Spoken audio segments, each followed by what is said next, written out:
Meus irmãos, a paz do Senhor Jesus. Seja bem-vindo a mais um vídeo aqui no nosso canal. Hoje, mais uma aula da Escola Bíblica Dominical. Estaremos comentando a lição 4 deste semestre que estamos estudando, que fala, respectivamente, sobre o avivamento.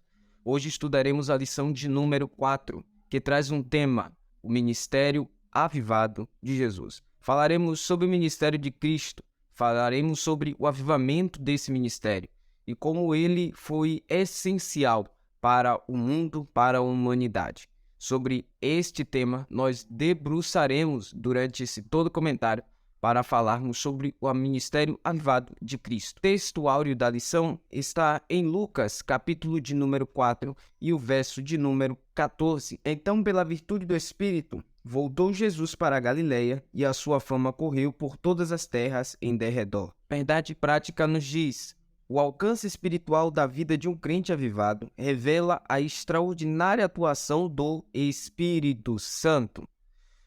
Nossa leitura bíblica em classe está em Lucas, capítulo de número 4, verso de número 14 ao número 22.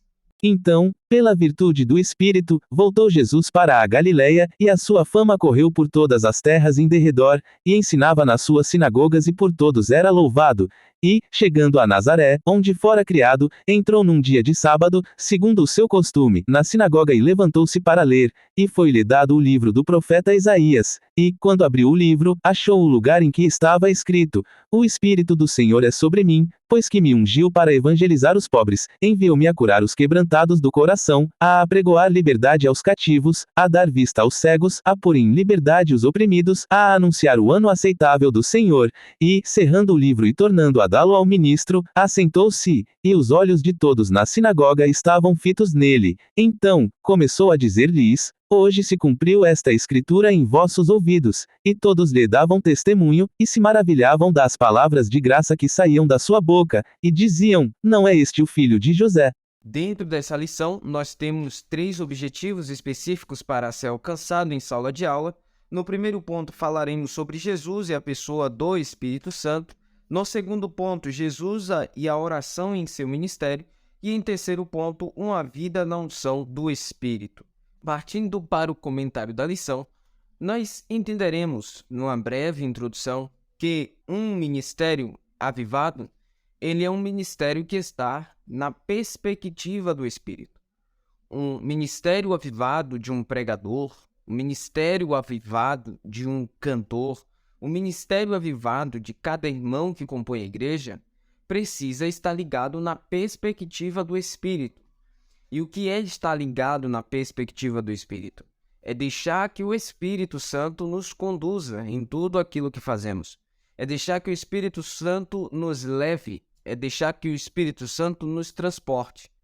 Jesus iniciou o seu ministério, gerando e provocando uma grande repercussão.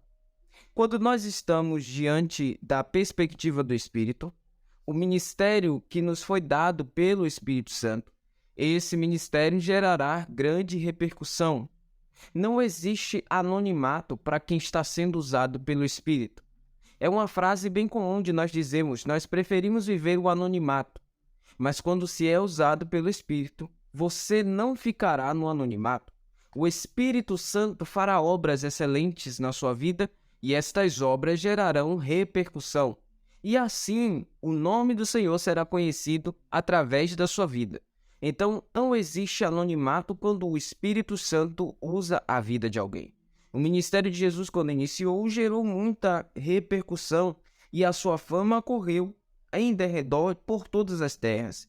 Isso porque a virtude do Espírito Santo estava sobre Jesus e Jesus voltou à Galileia. Nessa lição, nós veremos o impacto do ministério de Jesus sobre o povo. Além de um ministério avivado, sua mensagem era proclamada com a autoridade do Espírito Santo. Em primeiro ponto na lição, nós temos Jesus e a pessoa do Espírito Santo. Podemos observar o Espírito Santo na vida de Jesus em vários aspectos. Dentre esses aspectos, nós podemos destacar 3, que é o que o comentarista destaca na lição. O primeiro ponto é no nascimento de Jesus. O anjo Gabriel deu a seguinte notícia a Maria: descerá sobre ti o Espírito Santo, e a virtude do Altíssimo te cobrirá com sombra, pelo que também o Espírito Santo que é em ti há de nascer será chamado Filho de Deus. Nós podemos ver aqui nesta fase do nascimento de Jesus o Espírito Santo como o executor, aquele que gerará no ventre de Maria a semente, que esse, quando nascer, será chamado Filho de Deus, Emanuel. Nós podemos observar isso e no Evangelho segundo escreveu São Lucas, você vai perceber que há uma perspectiva do Espírito Santo envolvendo ali. Lucas, quando escreve Atos, ele fala de forma bem clara a respeito da unção do Espírito Santo na vida da igreja e dos apóstolos. Mas dentro do Evangelho, Lucas já deixa explícito a ação do Espírito Santo na vida de Zacarias, que profetiza quando confirma o nome do seu filho, João Batista, quando Isabel é saudada por Maria, uma sauda a outra, e as crianças pulam no ventre.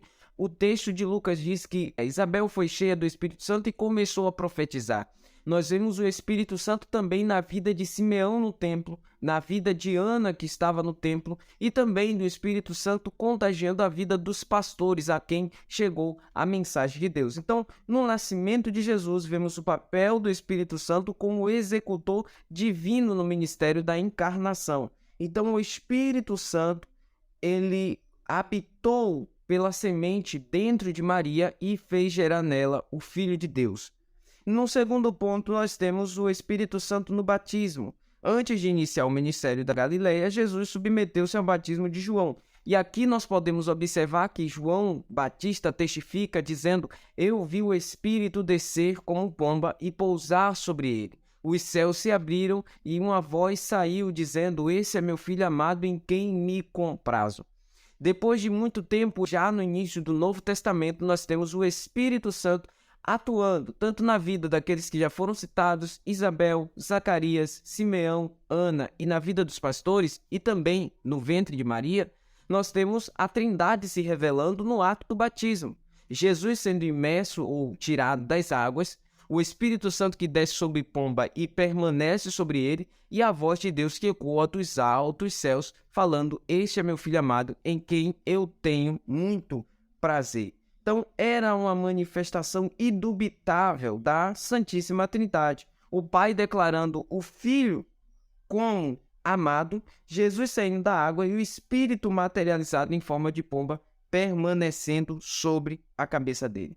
A terceiro aspecto de Jesus e a pessoa do Espírito Santo está na tentação. A Bíblia diz que Jesus foi conduzido pelo Espírito ao deserto para ser tentado pelo diabo. Ali no deserto, Jesus experimentou 40 dias de jejum e oração. E dentro desses 40 dias, em dias alternados, Satanás se apresentou para investir de uma forma satânica para induzir Jesus ao erro, induzir Jesus a que falhasse na tentação. E aqui nós temos a representação de Jesus como o homem perfeito. É o Adão que não pecou. É o novo Adão, como está explícito em Hebreus. Jesus, no deserto, é vitorioso. Enquanto Adão, em um oásis praticamente comparado ao deserto, ele falhou. E Jesus, no deserto, onde não havia nada, foi vitorioso, representando que este Adão é o novo Adão, é o nosso Adão, é o Deus da remissão. Então, Jesus e a pessoa do Espírito Santo estavam nesses três fatos em que o comentarista destaca na lição e que eu cuidadosamente também destacaria nesta lição. Segundo aspecto, o Espírito Santo no ministério de Jesus. Jesus iniciou seu ministério com 30 anos de idade. Depois de voltar do Monte da Tentação no deserto, da Judéia para a Galileia, a leitura bíblica em classe dessa lição mostra que Jesus foi ungido pelo Espírito para evangelizar os pobres, destacando que nós, se voltarmos um pouco ao texto de Isaías, nós veremos que Jesus, assim como está escrito no texto, o Espírito do Senhor me ungiu. Então, Jesus está sobre uma perspectiva do Espírito Santo.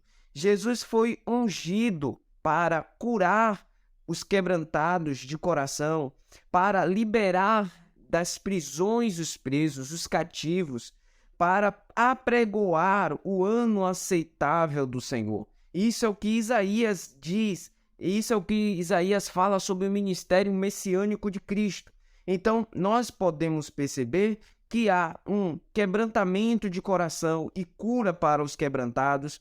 Podemos ver que há descanso para os cansados e oprimidos, há liberdade para os escravos, há vista para os cegos e liberdade para os oprimidos. Então, esta é a essência do ministério de Jesus. Jesus não é somente aquele que tem o Espírito atuando em sua vida, mas ele também foi ungido pelo Espírito para realizar estas obras grandiosas. Então, viver um ministério avivado é viver como Jesus viveu, debaixo da perspectiva e debaixo da unção do Espírito. Em segundo ponto, Jesus e a oração em seu ministério. Primeiro, o valor da oração. A oração do Pai Nosso, ela aparece 2 vezes nos evangelhos, a primeira em Mateus e a segunda em Lucas. Em Mateus, ela se encontra no contexto do Sermão do Monte. Ali a oração do Pai Nosso não cumpre mera orientação litúrgica, mas revela o coroamento de um estilo de vida sem hipocrisia, exibicionismo religioso. Dessa forma, uma pessoa avivada dirige-se a Deus como Pai Nosso, santifica o nome dele, deseja a vida do reino, anela por viver a vontade de Deus e a cada dia está na dependência do Senhor. Dai-nos o pão nosso. Confessa os pecados e pede perdão. Ela suplica por proteção de Deus e finalmente sabe que dele é o reino, o poder e a glória para sempre. Essa oração revela uma vida de humildade e quebrantada diante de Deus. Então, esta é a oração. O Pai Nosso é a oração que Jesus ensina aos seus discípulos. Se ela se humilha diante de Deus, Pai Nosso que está no céu, santifica o nome do Senhor, deseja que venha o reino, deseja que a vontade de Deus seja feita, intercessória, dai-nos o pão nosso de cada dia, tem uma oração de quebrantamento, perdoa os nossos pecados, assim como nós perdoamos os devedores, dar a glória e a honra a Deus, dizendo, teu é o reino, tua glória e poder para todo sempre. Amém. Então, essa é uma oração que Jesus ensinou aos discípulos. É uma oração mais íntima, porque não havia ainda uma oração que tratasse Deus como Pai, mas Jesus ensina que quando nós fôssemos orar, nós chamássemos o nosso Deus de Pai. Isso dá uma intimidade. Se Ele é o nosso Pai, nós podemos ter acesso a Ele, falar com Ele, Ele nos ouvirá dos altos céus. A vida de Jesus é uma vida representada de oração. Nos evangelhos, nós podemos perceber várias ocasiões de ministério de Jesus. Jesus ora para escolher os discípulos, faz uma oração de gratidão a Deus por se revelar aos humildes por ocasião do envio dos 70 discípulos. Logo, aprendemos com Jesus a importância de uma vida de oração, mesmo sendo Deus na condição humana, nosso Senhor buscava comunhão com o Pai por meio da oração.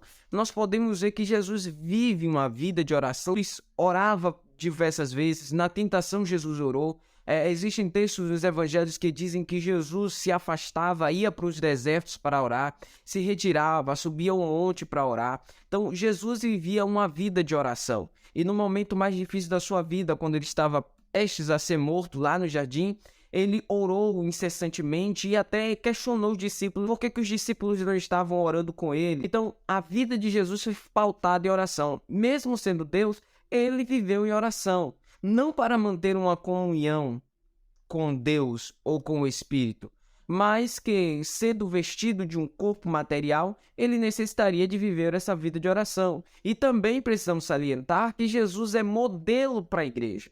Então, ele vive uma vida de oração para que a igreja olhe para ele e deseje viver para Deus como ele viveu, tendo ele como um modelo de oração, um modelo de homem perfeito, um modelo de um ministério que viveu sob a perspectiva do Espírito Santo. Então, que nós possamos olhar para Jesus, desejar viver como ele viveu, sempre em oração. Além disso, sua vida de oração no Getsemane nos ensina que a vontade do Pai sempre é a melhor. É o que Jesus ora na oração dominical. Seja feita a tua vontade, assim na terra como é no céu. Como é feita a vontade de Deus no céu? É assim que queremos que ela seja feita na terra. No céu não há um questionamento sobre as ordens de Deus. No céu não há um questionamento sobre a autoridade de Deus. Jesus ora pedindo para que a vontade de Deus seja feita aqui na terra como ela é feita no céu. E Jesus dá a exemplificação muito disso quando ele ora no seu momento de tristeza, de aflição. Ele diz, Pai, se for possível, passa de mim esse cálice. Por 3 vezes ele repete essa oração mas ele termina a oração dizendo: contudo, faça-se a tua vontade e não a minha. Então, entender que a vontade de Deus é maior, que os caminhos de Deus são mais altos e de que a vontade de Deus ela é melhor para a nossa vida, porque Deus conhece o nosso passado, está no nosso presente e também saberá o nosso futuro. Então, ele decidirá aquilo que é melhor para as nossas vidas. Terceiro, uma vida na unção do Espírito. Com unção, nos referimos a uma vida de serviço sobre a confirmação do Espírito Santo, a semelhança da atuação do Espírito Santo no ministério de Jesus. Primeiro, podemos destacar a unção do Espírito na vida do obreiro. O obreiro ele tem muitas atribuições na obra do Senhor, exerce uma liderança administrativa e atividade do ensino e alguns até mesmo da música cristã. Por isso é muito fácil essas atividades caírem na rotina e se tornarem meramente burocráticas. Mas nós precisamos entender que o obreiro ungido precisa desempenhar essas funções com louvor.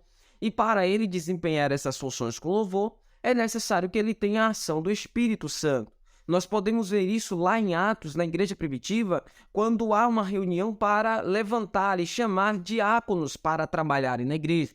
E aí o povo dá os nomes que eram mais populares entre eles, mas existiam regras dentro desses quesitos para que esses diáconos fossem escolhidos. Eles deveriam ser cheios do Espírito Santo, precisariam ser homens de boa reputação, precisariam ser pessoas idôneas, né? Então há um quesito de atributos para que eles fossem chamados, mas um atributo maior é que eles fossem cheios do Espírito Santo. Então, o cristão, o obreiro, precisa da confirmação da igreja, da confirmação do Senhor e da confirmação do Espírito, para que ele possa ter ênfase, para que ele possa ter eficácia naquilo que ele está fazendo. A confirmação do ministério de obreiro é quando o Senhor salva vidas através da sua pregação. É quando, através da pregação ungida, como Estevão pregou diante de todos ali, esta pregação causa efeitos e atitudes que podem mudar o pecador ao ouvir a sua mensagem. O louvor também precisa carregar o Espírito Santo, porque existe uma edificação também nas vidas através do louvor. O louvor falar ao coração e um louvor inspirado pelo Espírito, carregado da unção do Espírito, pode também fazer com que o poder de Deus seja maior e, se este louvor é feito sobre a perspectiva do Espírito, antes de uma pregação da palavra também sobre a perspectiva do Espírito, nós temos um casamento perfeito, um louvor que prepara o coração do ouvinte para receber a palavra de Deus. E quando essa palavra for lançada através do quebrantamento que já é feito pelo louvor, nós podemos entender que está muito próximo de ganharmos uma vida para o Senhor. Todo esse bem do Senhor, inevitável, é acompanhado de uma vida piedosa. Por isso, o obreiro não pode negligenciar a oração, o jejum e o estudo devocional da palavra de Deus. Então, para termos a unção do Espírito, para termos o poder do Espírito, é necessário que a gente entenda aonde nós adquiriremos recurso, aonde que nós buscaremos recursos para isso. Vale salientar que Jesus, antes de cada sermão, Jesus orava, e depois de cada sermão, ele orava também. Então, nós precisamos cultivar essa comunhão, precisamos cultivar este ato de sempre estar orando, sempre estar jejuando e entender que nós estamos na dependência do Espírito Santo. Como obreiro falando, eu também me incluo nessa questão de que precisamos ter um ministério eficaz, com uma pregação eficaz, com uma vida eficaz. As pessoas podem ser salvas pelo nosso testemunho, pela nossa pregação e também pelo louvor que ministramos a Deus. A unção do Espírito Santo na vida do crente. Viver uma vida na unção do Espírito não é privilégio apenas dos que exercem vocação ministerial na igreja local. A palavra de Deus diz que nós somos sacerdócio real, que nós somos chamados para anunciar as virtudes daquele que vos chamou das trevas para a maravilhosa luz. Então, todo cristão, ele precisa estar vivendo sob a perspectiva do Espírito Santo. A igreja primitiva foi uma igreja que viveu sob a perspectiva do Espírito Santo.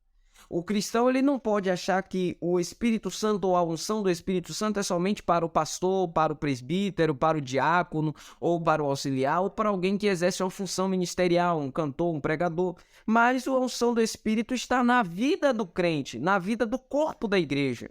Isso é, os membros do corpo de Cristo também têm esta unção do Espírito, porque fomos chamados para pregar, para anunciar as boas novas. Ide e pregai.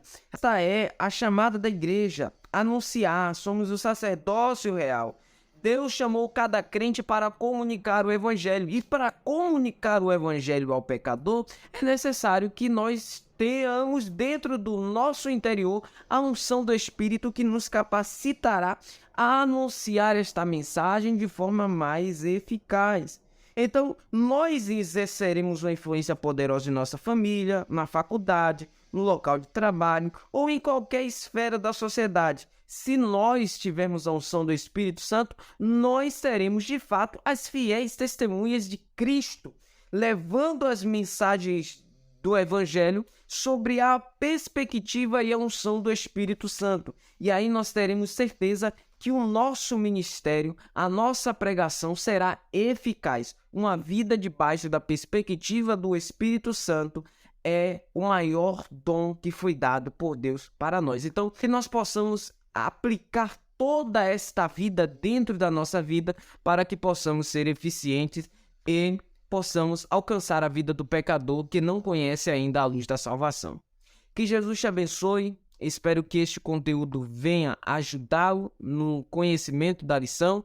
Espero que você consiga, você professor que está assistindo aqui, consiga preparar a sua lição, sua aula de uma forma boa, de uma forma didática para você, aluno, que esse conteúdo tenha esclarecido as suas dúvidas, que você tenha tido um clareamento para o assunto que é proposto. E, é claro, eu te espero na próxima aula, lembrando e ressaltando sempre que é um comentário breve, não é um comentário aprofundado, pois o comentário mais aprofundado você tem na escola bíblica dominical. Mas aqui é um panorama geral para que você tenha uma luz, compreenda o assunto e assim possa ter uma maior desenvoltura no entendimento do conteúdo que vai ser exposto.